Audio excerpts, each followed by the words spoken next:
આખી અલગ છે બાપ.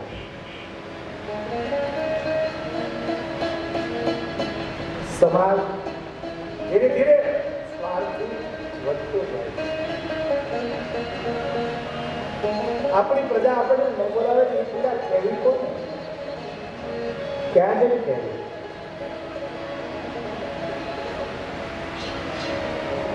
અને એ વૃદ્ધ મા બાપ પથારીમાં પડકો ભરીને દિવાલ બાજુ મોઢું ફેરવીને એકલા એકલા રોઈ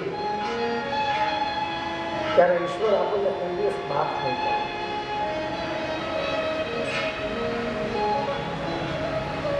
શિવ મહાપુરાણ સાંભળ્યા પછી જીવનમાં વાસ્તવિક જીવનમાં ફેરફારો કરજો.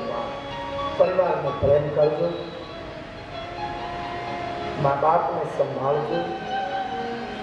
અરસદ પીરજ મા બાપના ચરણો. બીજા બધા સાધુ સંતો ગુરુ લોકો બધા પછી હો પછી મા બાપ જે મોટું થાય છે. શિવ મહાપુરાણની કથા હું તમને કહું. કાર્તિકેય અને ગણેશમાં જયારે વિવાદ થયો મોટો કહો ત્યારે ભગવાન શિવે બેને એમ કીધું જાઓ પૃથ્વીની પરિચના કરીને આવે પેલો મોટો. કાર્તિકેય મોરના વાહન ઉપર નીકળી ગયા. આ બધું શિવપુરાણના આધારે બોલું છું બાપ, મારા ઘરનું નથી કહેતો તમને. વધારાનું કઈ કઈ પણ મોર લઈને નીકળી ગયા. ગણપતિનું વાહન તો છુઆ ઉંદર વિચારો કેટલો ચાલે. એમાં એને નારદજી મળ્યા. નારદે કીધું કે આ કઈ બાજુ લાગે? ગણપતિ તો બહુ દૂરી ગયા. માંડી બધી વાત કરી તમારા બે ભાઈમાં વાદ વિવાદ થયો છે. મોટું કોણ? અમારા પિતાશ્રીએ એમ કીધું બ્રહ્માંડની પરિક્રમા કરી પહેલો આવે મોટું. નારદજીએ નાદ કાઢ્યા. થોડું કેમ હશો તો તું તો કાર્તિકેય તો મોરને લઈ જાય. એ તો પાંખું આવે છે, ઝડપથી આવે છે. આમ ઉંદરનું કેમ આટો મારલો ને ઉંદર ક્યારે જશે? બધું તો શું કરું? અને ત્યારે આ જીવને સદગુરુ મળે ને સંત ત્યારે શોર્ટકટ બતાવે છે. શોર્ટકટ ટૂંકા રસ્તા. સંતોને આપણે એટલે સ્વીકારીએ છીએ, ગુરુ એટલે.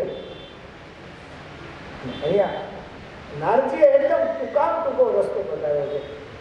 તું એક કામ કર, તારે મા બાપને બેસાડીને એની સાત પ્રદક્ષિણા કરજે. તે બ્રહ્માંડની પરિક્રમા કરી એવી કરાશે. અને ગણપતિ આવી સાત પ્રદક્ષિણા કરી મા બાપને વંદન કર્યા. મોટાઈનું તિલક ગણપતિને કરવામાં આવે. તમે વિચાર કરો શિવજી આ કથા દ્વારા શું કહેવા માંગે કે આ જગતમાં બધા કોઈ મોટા મા બાપ છે જેના દ્વારા આપણે આ દુનિયામાં પ્રાદુર્ભાવ થયો, આપણું અવાદન થયું. આ કથા દ્વારા શિવ મહાપુરાણ મને તમને એ સમજાવે છે મા બાપથી મોટું કાંઈ નથી. દાખલો એટલા માટે કે ગણપતિને મોટાઈ શું કામ મળે? મા બાપને. હવે એક ને અનેક દાખલા આપણે રોજ કથામાં જોઈશું. જેમ અનુકૂળતા લાગશે પણ મા બાપથી મોટું કાંઈ નથી. સંધ્યા કરજો ઘરમાં, ધાર્મિકતા જળવાય. મા બાપને વંદન કરજો અને વંદન કરે ત્યાંથી જે મર્યાદા પૂરતી નથી. અહંકાર છૂટો. દિવસે કંઈ કથાનું હોય, બંદૂક જો હોય તો સાંજે સંધ્યામાં બધી ગઈ. માં છે એ દીકરાને હોવને દીકરી સમજે.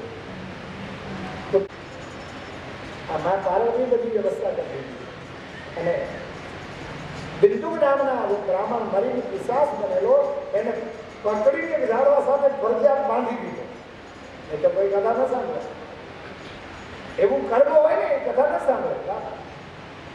એને તમે બાંધી સંભળાવો તો વાત જુદી છે. ભાવ નથી ભાવથી કે ભાવથી તમે સાંભળો ને તો ફાયદો થાય. ભલે ને ઓછા હોય પણ ફાયદો થાય. દવા તમને ભાવથી આપણે કભાવથી પણ એની અસર તો થાય છે ને. એમ હરિનામ તમે ભાવથી લો કે ભાવથી લો એની અસર થાય. કથામાં બેસે એટલે ફાયદો તો છે. સમજો એક તો એટલો કલાક આપણા વિચારો શુદ્ધ થાય, નવલા વિચાર ન આવે. અહીંયા બેઠા છે આ કૈલાસમાં. બીજું એટલો સમય આપણે કોઈની સાથે ઝઘડો ન થાય, બોલાસાની ન થાય. ત્રીજું એટલો સમય આપણે મનથી વિચારોથી પાપ ન કરી શકીએ, ધ્યાન સાંભળવામાં હોય. ચોથું એટલો સમય જોકે આખો પરિવાર અહીંયા હોય એટલે વાંધો નહીં. એટલે અમુક જે પરિવારે ત્રાસી હોય એટલે એને એટલો છુટકારો મળે. એટલો સમય આપણાથી ખોટું ન થાય. ઘણા બધા ફાયદાઓ છે. એટલો સમય હરિનામ સાંભળવા પડે. ઊંઘ આવતી હોય તો બેસી ઊંઘી શકાય. ટીકડીઓમાંથી ઊંઘ નથી આવતી. હરિકથા ઘણાને ઊંઘાડી પણ હતી. ભગવત કથા લાભકારી ફાયદાવાળી છે. કથાનું મહત્વનું દિવસ આપણે કહ્યું છે. જેમ જેને કથા સાંભળી ભાવથી, આપણે ત્યાં રિવાજ છે ને મરી જાય પછી કથા કરે, મૃત્યુની પાસે. મને ખબર નથી આ રિવાજ કોને ચાલુ કર્યો, એવું કે શાસ્ત્રોમાં લખ્યું નથી. દાદા એવું લખ્યું દાદા મરી જાય ના કરવું, આપણે ગોઠવી દીધું. એટલે મરી જાય પછી કરો એના કરતા હામાં બે ગાડલામાં કાંઈ બેહારી કરો. મરી જાય પછી પાછળ કેમ કથા કરવી? પાછળ કથા કરો એ આમ બાજુ આમ બાજુ એટલે આગળ જાય તો સ્પીડ વધારે લઈએ જાય. આમ બાજુ નથી. કથાની સ્પીડ ધીમી હોય, દાદાની સ્પીડ વધારે હોય તો કથા ન આમ બાજુ જાય. એના કરતા આગળ બેહારો, ભેગા નાખો, દાદા બેહારી કથા કરો. શ્રીમદ ભાગવતમાં એવું લખ્યું છે કે જેનું મૃત્યુ નજદીક આવ્યું હોય એને શું કરવું જોઈએ? પરીક્ષિતે આ પ્રશ્ન કર્યો છે ઋષિમુનિઓને. શું જેનું મૃત્યુ નજદીક આવ્યું એને શું કરવું જોઈએ? અને એના જવાબમાં કથા છે. એમ આપણા માટે મૃત્યુ નજદીક આવ્યું હોય તો શું કરવું જોઈએ? કથા સાંભળવી. મૃત્યુ પામ્યા પછીથી કાંઈ નથી લખ્યું. અને આપણે એવું ગોઠવી નાખ્યું, મરી ગયા છે આપણે એની પાસે કથા કરો, એની પાસે કરો. કથા સાંભળો, ખૂબ ફાયદો સાંભળવા. પરમાત્માના નામમાં એ તાકાત છે. પિશાચને બાંધ્યો છે. તંબુર નામના ગાંધર્વના મુખે શિવ મહાપુરાણની કથા ચાલુ છે. અને કથાની જ્યાં પુનરાવૃત્તિ થઈ ત્યાં પિશાચમાંથી ગાંધર્વનું રૂપ ધારણ કર્યું છે. આ શિવ કથાનો પ્રતાપ તમે જુઓ. આ બધા દ્રષ્ટાંતો એટલા માટે છે કે કથા સાંભળવાથી આવો લાભ થાય. કારણ કે આપણે લાભ લેવા ટેવાયેલા છે. ફાયદો જોતો છે એટલે ફાયદો કરવો જ પડે. પણ હું મોટા ફાયદા નહીં કહું કે આ કથા સાંભળો એટલે વિમાન આવશે, આપણે જાવું એવું કાંઈ છે ને, સ્વર્ગમાં જવા પડશે એવું કાંઈ છે. કથા સાંભળો એટલે તમને ધન પ્રાપ્તિ થાય એવું કાંઈ છે. તો ધંધો કરશો ને બુદ્ધિ હારી છે લાભ થાય, અને અવળા વિચાર કરશો તો કોઈ જાય. કથાથી ધન લાભ તમારી બુદ્ધિને કારણે થાય. કથાથી અધ્યાત્મનો લાભ થાય છે, વૈચારિક લાભ થાય. સ્વર્ગ પ્રાપ્તિ થાય એવું કોઈ ગેરંટી નથી. કારણ કે એવી ગેરંટી થઈને ક્યાં જવું ખોટાઈ વાતો કરી. મેં સ્વર્ગ ભાગ્યો નથી, તમને સ્વર્ગની વાતો કેમ કરવી? મેં જ્યાં સુધી જોયું નથી ત્યાં સુધી મારાથી વાત ન કરે. હરિકથા તમને માનસિક શાંતિ આપશે, વૈચારિક ક્રાંતિ આપશે. આ હરિકથાનો પ્રભાવ. માનસિક શાંતિ, વૈચારિક ક્રાંતિ. આ હરિકથા ભવનો ભાગ ઉતારશે. હરિકથા એક પિશાચમાંથી ગાંધાર્વ બને એનો આ લોજિક છે, દ્રષ્ટાંત છે. ઉદાહરણ કે તોર પર કે ખરાબ માણસ સાંભળે એના વિચારો શુદ્ધ થાય અને સારો બને. જેસલને સત્સંગ થયો, જેસલ પીર કહેવાના.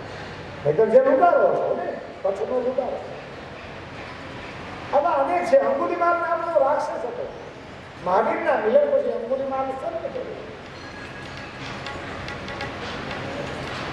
સાધુ જેને અડી જાય, સંતનો સ્પર્શ થઈ જાય ને એનું જીવન પરિવર્તન થઈ જાય.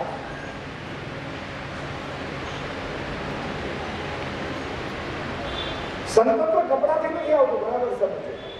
દિગ્જામ કંપનીનો જબ્બો પહેરી એટલે સાધુ થઈ જવાય એવું નથી. 2-5 જાતની કલરની માળાઓ પહેરી એટલે સાધુ થઈ જવાય એવું નથી. સાધુતા એ વિચારધારા છે. સોની પહેરેલો સંત હોઈ શકે, પેન્ટ પહેરેલો પણ સંત હોઈ શકે, અને કાચડી પહેરેલો અસંત પણ હોઈ શકે. સંત જ હોય એવું ના માનવું. આજે માળાવાળા ક્ષેત્રે એવું બીજા કોઈ નથી ક્ષેત્ર. આપણે કપાળમાં તિલક અને ગળાની માળાનો ભરોસો કરવા જઈએ ઘણી વાર થાપ થાય છે. સંતત્વ એક આખી વિચારધારા. અને સાધુતા એમના નથી ને કપડા પહેરવાથી નહીં, વાણી પ્રમાણ આપે.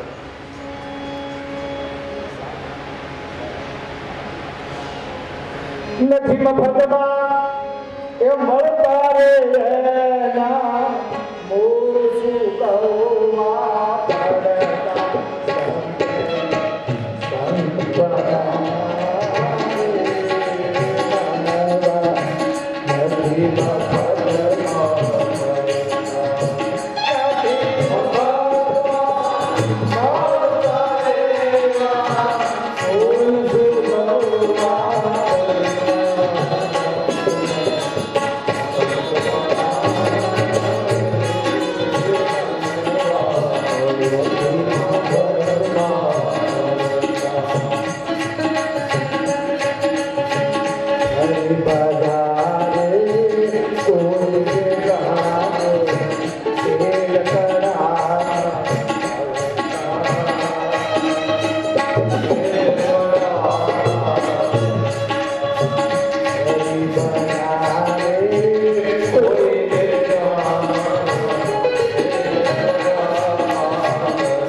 બીજી બધી એક્ઝામ સારી, સાધુતાની જે એક્ઝામ છે એ બહુ અઘરી. ભૂખે મારું ધન સુવાયું, પંક્તિ સારું છાય.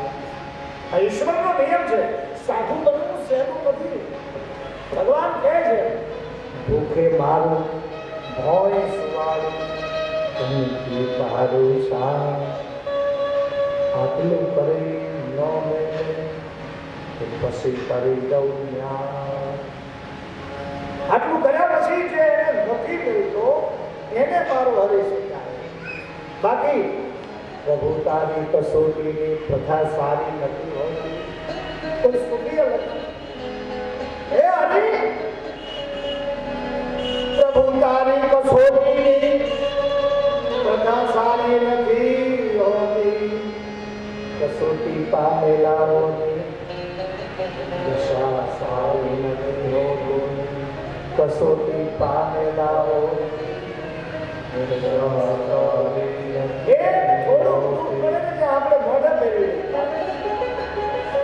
દુઃખથી હરેરી જાય, દુઃખથી દિશા બદલે એનું કામ નથી.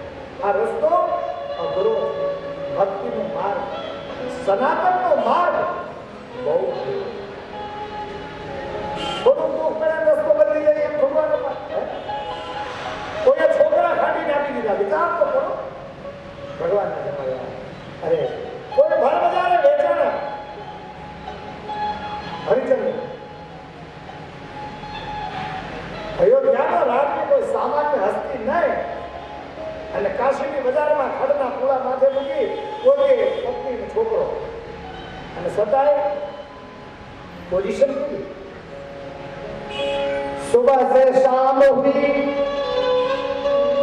अरे दिन भी गुजारा है.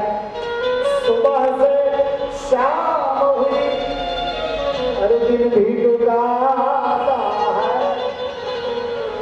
लेकिन मेरे खरीदने के लिए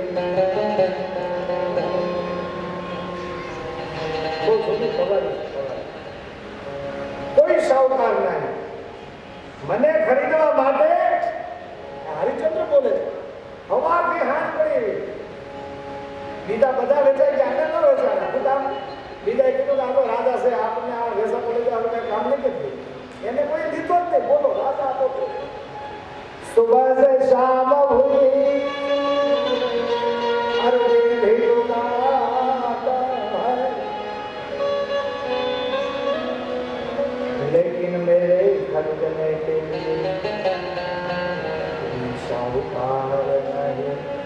सच कहता हूँ मुसीबत में, सच कहता हूँ मुसीबत में, इसी से याद आज काशी मेरा,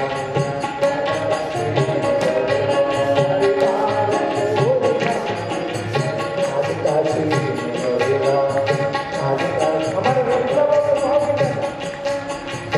आज काशी मेरा खंडार को